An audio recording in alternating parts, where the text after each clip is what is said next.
বৰ দুখৰ বিষয় আজি দেশখনত যি পাকিস্তানৰ যি আক্ৰমণত আমি দেশবাসীয়ে মৰ্মাহত হৈছোঁ। আমি যোৱাকালিৰ এছঅপি মতে আমাৰ মুখ্যমন্ত্ৰী ডাঙৰীয়া হিমন্ত বিশ্ব শৰ্মা ডাঙৰীয়াই যি এছঅপি জাৰি কৰিছে তাৰ প্ৰতি সন্মান জনাই আমি যি আমাৰ পপৰাগাঁও বহাগী উৎসৱ উদযাপন সমিতিয়ে আয়োজন কৰিছিল বহাগী উৎসৱ, কিন্তু যোৱাকালি এছঅপি পাই আমি তেওঁ সন্মান জনাই অসম চৰকাৰক সন্মান জনাই আমি অনুষ্টুপীয়াকৈ আজি বিহুখন পাতিছোঁ। গতিকে আমি আশা ৰাখিম অনাগত দিনত দেশৰ পৰিস্থিতি নিশ্চয় ভাল হ'ব।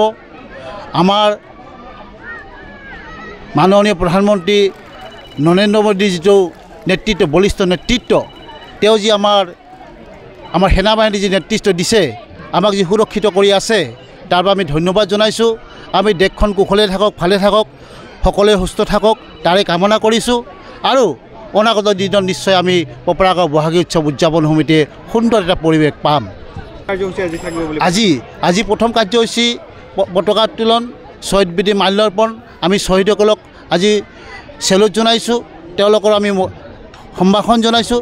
তেওঁলোকে য'তে আছে কুশলে থাকক, বীৰ সেনাসকলে আমাক সুৰক্ষিত দিছে, তেওঁলোকক আমি শক্তি দিছোঁ, তেওঁলোকে ভালে থাকক, ভগৱানে তেওঁলোক কুশলে ৰাখক। আমি শ্বহীদ বেদী মাল্যাৰ্পণ কৰিছোঁ। আজি কণ ছাত্ৰ ছাত্ৰী খেল ধেমালি আৰম্ভ হ'ব। আৰু আমাৰ স্থানীয় 1 নং পপৰাগাঁও বহাগী উৎসৱ বহাগী বিহুৱা দল আমাৰ মাজত আহি উপস্থিত হৈছে। আমি তেওঁলোকক আমি সুযোগ দিম বিহু নাচ প্ৰদৰ্শন কৰিবলৈ। স্থানীয় আমাৰ জেং বিহুৱা দল আছে, তেওঁলোকে বোৱাৰীসকল আমাৰ মাজত উপস্থিত হৈছে। গতিকে এইখিনি কাৰ্যসূচী আছে আৰু বুট মাহ খাই আমি আজিৰ কাৰ্যসূচী সমাপ্ত কৰিম। নমস্কাৰ, মোৰ নাম শ্ৰী মংগল সিং ৰায়, পপৰাগাঁও বহাগী উৎসৱ উদযাপন সমিতিৰ এগৰাকী অন্যতম কৰ্মী হয়। তে আমাৰ পপৰাগাঁও বহাগী উৎসৱ উদযাপন কৰিব লগা আছিল বহাগৰ 31 তাৰিখ 15 মে' তাৰিখে, আৰু সেই মৰ্মে আমি কাৰ্যসূচীখিনি হাতত লৈছিলোঁ। আমি শিল্পীৰ লগত যোগাযোগ কৰিছিলোঁ, আমি বিহুৱা দলৰ লগত যোগাযোগ কৰিছিলোঁ, আৰু লগতে আমি ঝংকাৰ নামৰ এটা লোকবাদ্য দলৰ লগতো যোগাযোগ কৰিছিলোঁ। কিন্তু গোটেইখিনি আমাৰ কাৰ্যসূচী বাতিল কৰিব লগা হ'ল এইকাৰণে যে যোৱাকালি অসমৰ মাননীয় মুখ্যমন্ত্ৰী হিমন্ত বিশ্ব শৰ্মা ছাৰে আহ্বান জনালে যে 10 তাৰিখৰ পিছত 10 মে'ৰ পিছত কোনো বিহু পাতিবলৈ দিয়া নহ'ব, কোনো অনুমতি দিয়া নহ'ব। গতিকে দেশত যিহেতু যুদ্ধ চলি আছে, পাকিস্তানৰ সৈতে ভাৰতৰ এককভাৱে আমাৰ এখন যুদ্ধ চলি আছে, য'ত নেকি আমাৰ বীৰ জোৱানসকল দিনে নিশাই অহৰহভাৱে লাগি আছে। বহুত সেনাবাহিনীৰ মৃত্যুও হৈছে, নিৰীহ মানুহৰ মৃত্যু হৈছে।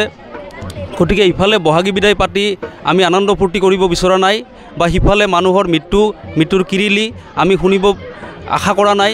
গতিকে আমি আহ্বানৰ প্ৰতি সঁহাৰি জনাই আমাৰ বহাগী উৎসৱ এইবাৰৰ কাৰণে আমি বাতিল কৰিছোঁ।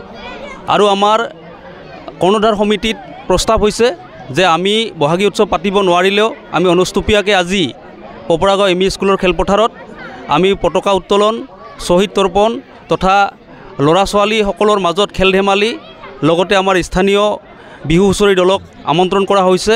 তেওঁলোকে ইয়াত নৃত্য পৰিৱেশন কৰিব, ল'ৰা ছোৱালীৰ মাজত খেল ধেমালি হ'ব, তেওঁলোকক বঁটা দিয়াৰ কাৰণে ব্যৱস্থাও কৰা হৈছে। আৰু লগতে আমি শেষত মাহ প্ৰসাদ খাই পেলাই আমি ইয়াৰ পৰা বিদায় মাগিব লাগিব। গতিকে আমি দুখ মনেৰে ৰাইজক জনাইছোঁ যে আমি এই বছৰ বহাগী উৎসৱত আনন্দ ফূৰ্তি কৰিব নোৱাৰিলোঁ। দেশৰ খাতিৰত বীৰ জোৱানসকলৰ স্বাৰ্থত আমি এইবাৰ আনন্দ ফূৰ্তি ত্যাগ কৰিছোঁ। আশা কৰোঁ আমি অহাবাৰ বহাগী উৎসৱত এটা ভাল পৰিৱেশ পাম, এটা ভাল দিন আহিব, আমি সকলোৱে আনন্দ ফূৰ্তি কৰিব পাৰিম। ইমানে।